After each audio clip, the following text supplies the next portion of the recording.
Makakabibili na ng tig 29 pesos. Uy, na kada kilo na bigas sa harapan ng tanggapan ng National Irrigation Administration o NIA.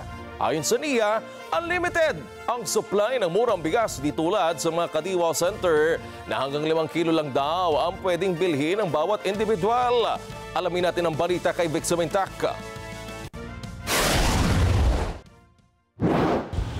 Patuloy na iniimbitahan ng National Irrigation Administration o NIA ang mga nagnanais na makabili ng 29 pesos na kada kilo ng bigas na pumunta lamang sa harapan ng NIA office sa EDSA Quezon City.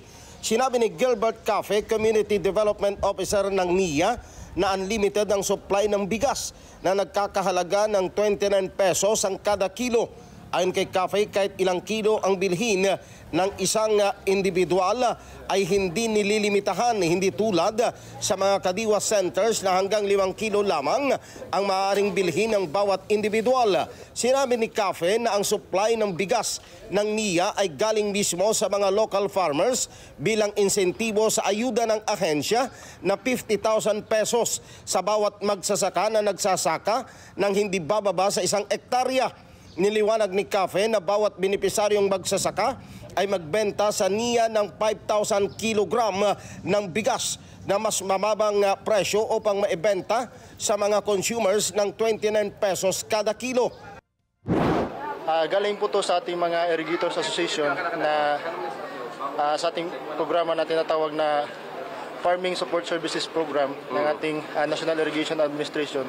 So ito po yung mga ani ng ating mga magsasaka na ginigiling natin tapos binibenta ng 29 pesos per kilogram po ng bigas. Bali po yung priority na makapagbili po ng ating BBM rice, yung mga vulnerable sectors po ng ating community po, mga single parents, mga senior citizens po.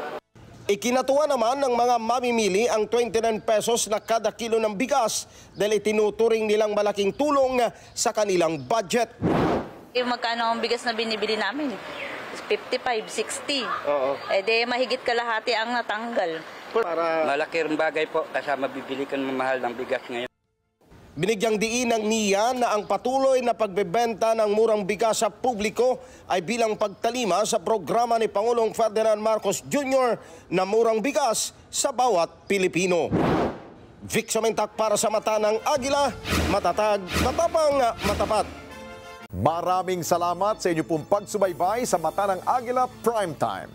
Para malaman ang matatag, matapang at matapat na mga balita, i-follow lamang at mag-subscribe sa @Net25 TV.